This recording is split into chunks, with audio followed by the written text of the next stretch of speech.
What's up, everyone? So we're back with episode 1 of Become Your Best. And during this episode, I'm going to break down what the most important factor is when it comes to getting in the best shape of your life, and that's nutrition.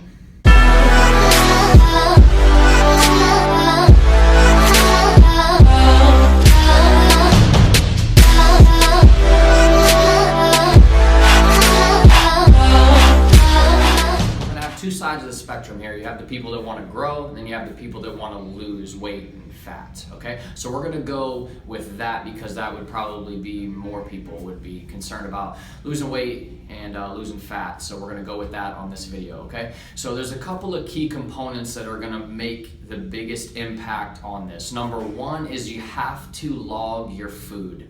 I can't stress that enough.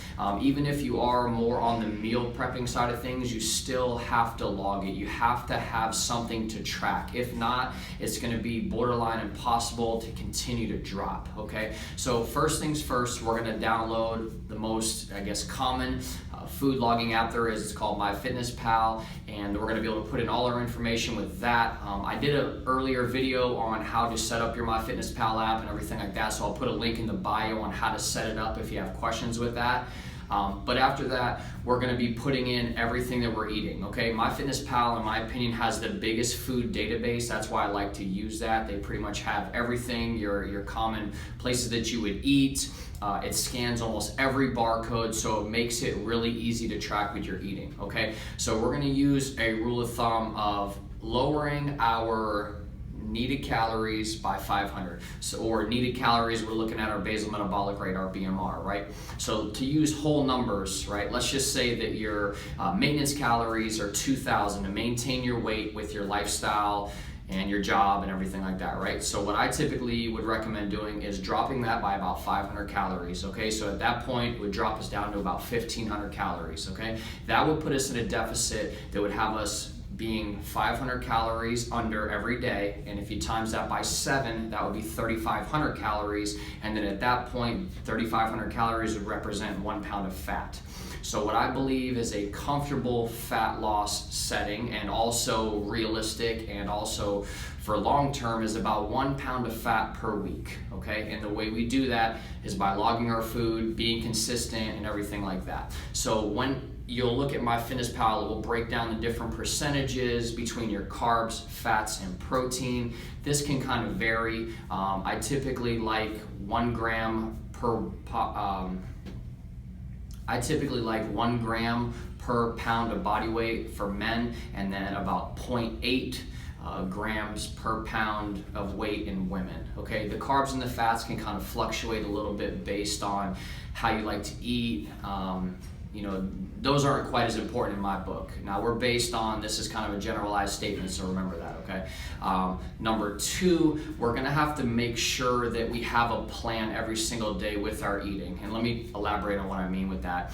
If you're not one to meal prep, and I'll be honest, I am a huge advocate of flexible dieting and IIFYM, but I still would recommend people to meal prep. And the reason that is because it's just convenient.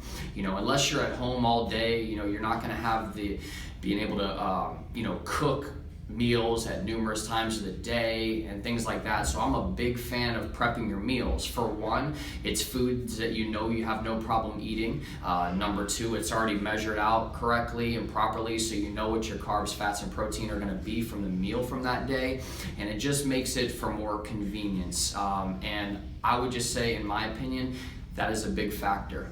So another part of the nutrition is an overlooked micronutrient, and that's fiber. So especially in the flexible dieting world or the IIFYM world, fiber is typically overlooked, and that's extremely important. So fiber would be something else that we're looking at when we're logging our foods, okay? So what I typically recommend would be about 15 grams of fiber for every 1,000 calories. So if you're 2,000 calories, 30 grams of fiber, etc. So I think that would be a good number to hit every single day, okay? Another key important factor I feel like is getting in enough water, and I think that can vary, depending on your lifestyle, but I would say anywhere from 3 to 4 liters a day is gonna be sufficient in most scenarios. So please don't overlook the importance of water. Okay, that's just major. Another thing that we have to pay attention to, which I think is extremely important, is being smart with the calories that we're allotted per day. So I'll give you an example. If you start your day off with an energy drink like I do, obviously it would make sense to go with like a 0-calorie energy drink as opposed to a non-zero calorie energy drink, because I'm not a big fan of getting too many calories through liquid. Which brings me to my next point is, especially when you're trying to get in the best shape of your life, I am a big fan of eating more whole foods. And what I mean by that is hitting, like your protein numbers with your chicken or your egg whites, and more, I guess, just nutrient dense food. I feel like that's just way more productive when it comes to getting in the best shape of your life. Can you lose weight and lose fat by, eating other different sources of food? Of course you can. I've seen it, I've witnessed it, I've done it myself firsthand. But when we're looking for an optimal situation, I would say go with those more nutrient dense foods for a couple reasons. One, they tend to keep you fuller longer, which is an extremely important thing when you're dieting. There's nothing worse than feeling hungry. I can tell you that just is demotivating. It's a struggle to get through your workouts, everything like that. I think another key component that I would recommend when you're dieting is around your training times. I probably would be eating a good percentage of my carbohydrates before and maybe potentially after the workouts. That's just me, to maximize your workout, and there's going to be tons of other things, but I just think if you follow what we've went through in this video on how to get your nutrition right, I think this gets you off on the right foot. I'll definitely do like another video a little bit later on, getting a little bit more in depth, but this should definitely get you on the right foot. And that was my main focus for everybody here, is let's get in the best shape of your life. And I think nutrition is going to be the biggest thing. So if you have any questions, leave a comment below. There's going to be much more videos to come, but let's get started now. Let's download the app now. Like I said, I got the link in the bio on how to set it up if you don't know how to set it up, and let's get moving right now. The time is now.